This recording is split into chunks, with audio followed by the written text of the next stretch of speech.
నా చిన్న డౌట్ ఏంటంటే సీత, ఎక్కడన్నా అత్యాచారం జరిగింది, ఎవరో ఒక హత్య జరిగింది, వెంటనే ప్రభుత్వ వైఫల్యం నిజమా అదే? కాదండి, నాకు ఇది ఈ అర నాలెడ్జ్ ఏదో ఉంటదంట, నాలెడ్జ్ పర్సన్స్.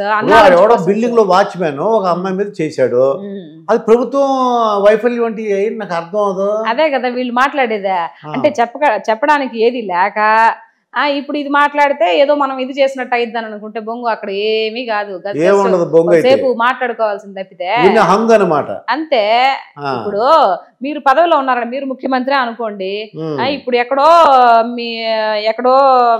మీ ఆంధ్రాలో ఏదో జరిగింది, ఎవరో ఒక అమ్మాయిని తీసుకెళ్లి ఒక అబ్బాయి దారుణంగా రేప్ చేసి చంపేశాడు, దానికి నువ్వు అకారణం అవుతావా? అదే నాకు అర్థం. ఏం మాట్లాడాలా? మీరు ఒక ఆడమైనప్పుడు మీరేం మాట్లాడాలా? ఈ విధంగా ఇలా జరిగింది, నువ్వు అవేర్నెస్ ఇవ్వాలా. ఇలా చేయకండి, మీ పిల్లలకి ఇంటికి కూర్చోబెట్టిన తర్వాత మాట్లాడుకోండి, వాళ్ళు స్కూల్కి వచ్చేటప్పుడు కాలేజీకి వెళ్ళేటప్పుడు ఏమన్నా జరుగుతుందా, ఎవరైనా ఇది చేస్తా ఉన్నారా, లేకపోతే ఫోన్లో ఏమన్నా చాటింగ్ జరుగుతున్నాయా, పిల్లల యొక్క తల్లిదండ్రులకి చెప్పుకోవాలా. అట్లా కాకుండా ఎంతసేపటి గవర్నమెంట్ జరుగుతుంటే మీరు పదవిలో ఉన్నప్పుడు ఏం జరగలేదా? అలా మాట్లాడకూడదు అనేది నా పాయింట్. అది అప్పుడు బోర్డు జరిగినాయి, అప్పుడు జరిగాయి. అప్పుడు పాపం జగన్ దగ్గరుండి ఏం చేయించలా, అది కూడా చెప్తా ఉండా. జగన్ నుండి దగ్గరుండి నువ్వు ఇది చేయమ్మా అది చేయమ్మా అని చెప్పి ప్రలోభం చేసినట్టు ఏమి లేవు.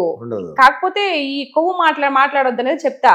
బాబు గారు ఏం చేస్తారు, ఎక్కడో హత్య జరిగితే పవన్ కళ్యాణ్ గారు ఏం చేస్తారు, అది తెలుసుకొని మాట్లాడండి. ఎందుకు అంత వీపీ గల్లాగా మాట్లాడతారా అని నేనంట. అది నా బాధ. మీరు అవేర్నెస్ ఇవ్వండి, మీరు పెద్దవాళ్ళు కదా, మీరు చెప్తే అందరూ వింటారు కదా. అలాంటప్పుడు మీరు పేరెంట్స్ కి ఒక ఇది చెప్పండి, ఎక్కడ మీటింగ్లు పెట్టి ఇలా చెప్పండి, కొన్ని హత్యలు జరగకుండా మానభంగాలు జరగకుండా ఆపాలి అని అంటే.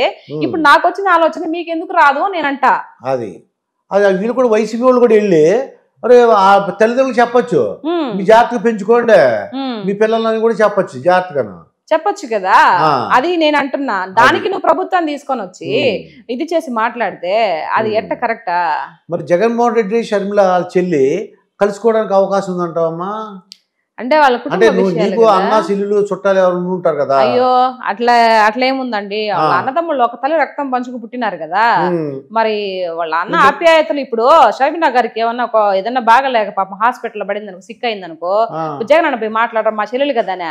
పాప ఒకవేళ జగన్ అన్నకి ఏదన్నా బాగలేకపోయింది అనుకో, చెల్లెలు అయ్యో మా అన్న ఎట్లా అయిపోయిందనంట, ఈ ఆస్తులు కూడా వాళ్ళు పక్కన పెడితే వాళ్ళు బాగానే ఉంటారండి. పెళ్లి కొడుకు పెళ్లి కూతురు మంచోళ్ళు అంట, మధ్యలో పెళ్లి వాళ్ళు చెడ్డోళ్ళు.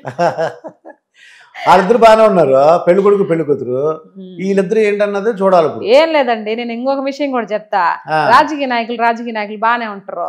ఇప్పుడు ఒకవేళ బాబు గారు పోయారనుకో, పవన్ కళ్యాణ్ గారు కూడా ఎక్కడికన్నా పోయారనుకో, దానికి మా జగన్ అన్న కూడా వచ్చాడనుకో, జగన్ అన్న చంద్రబాబు నాయుడు గారు నమస్తే అన్నాడు అనుకో, మా చంద్రబాబు నాయుడు నమస్తే జగన్ బాగున్నావా అంటారు, పవన్ కళ్యాణ్ గారు ఏం జగన్ బాగున్నావా అంటారు. వాళ్ళు ఒకటైపోతారు. మధ్యలో వీపీ గాళ్ళం ఎవరము, మధ్యలో ఎవరైతే విమర్శిస్తున్నారో అలా అయిపోతారు, మన బోటోళ్ళు కదా. అవును, అది